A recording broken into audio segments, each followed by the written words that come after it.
Be ready. 10 seconds to go.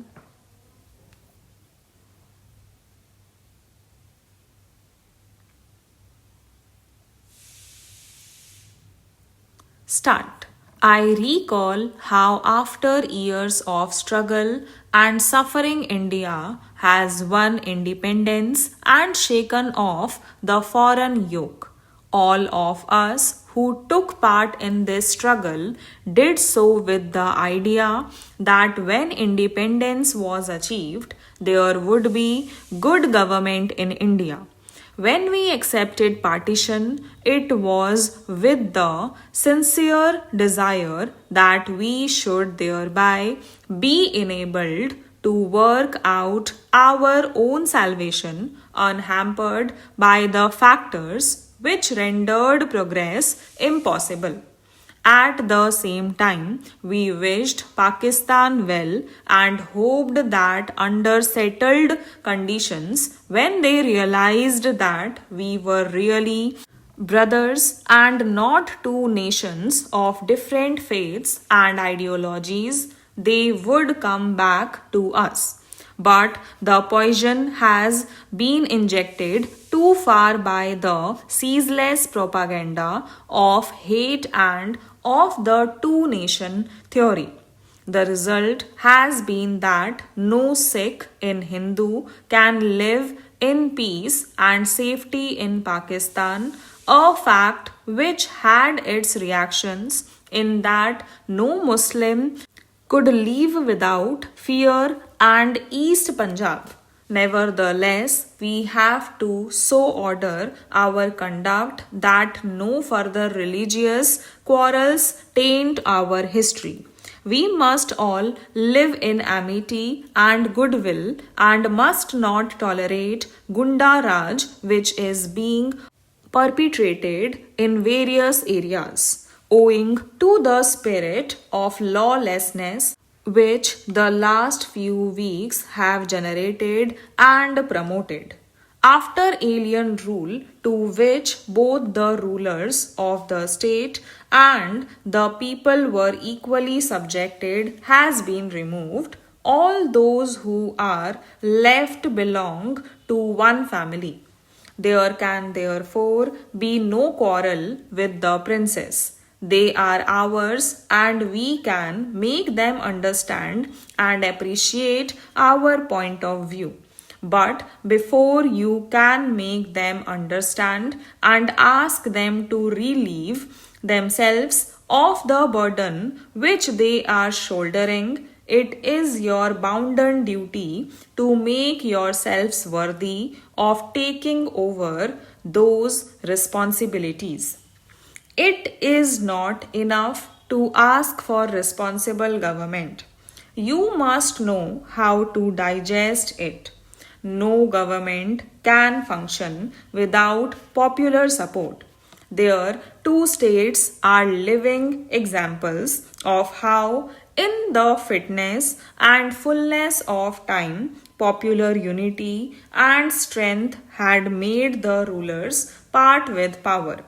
This shows that we must change our method to suit the new circumstances which the departure of alien rule has created. I myself took part in many a fight with rulers in the past, but I always told them, and my struggle was not with the rulers as such. But the days of vilifying princes, calling them names, and maligning them are gone. It is not only a waste of energy to concentrate on them, but also needless irritation in a profitless undertaking. Our methods now have to be guided by a more friendly approach and a spirit of misunderstanding and goodwill. No government anywhere in India can be carried on without popular support. I am sure the princes themselves realize that their interests lie in taking the people with them. Why should we, therefore, pick quarrels or choose the path of ill will or hostility? I appeal to you to cultivate a proper sense of moral values. I ask you to do a little heart searching. We can only advise you, but you can act on that advice only according to your capacity. If you are selfless workers, you will get your reward. But if you became involved in mutual jealousies and religious quarrels, you can only do damage to the cause which you profess to uphold. When we achieved independence, it was with a view to carving out for India a place in the world polity and to raising to stature and the standard of living of the people. Instead, we find ourselves fully preoccupied with the task of meeting the most gigantic problem of refugee relief that has ever faced man in human history.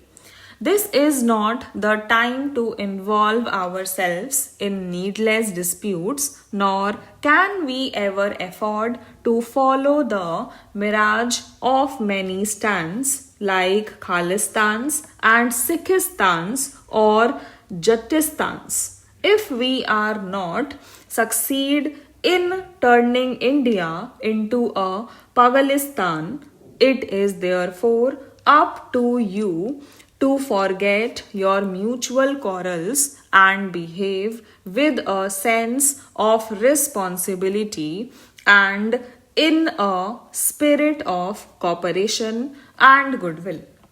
We have formidable tasks before us: attacks on railways, looting, and the part which sometimes even the military and the police play in such incidents merely show that we are face to face with moral bankruptcy, which, if not checked, must mean downfall and ruin.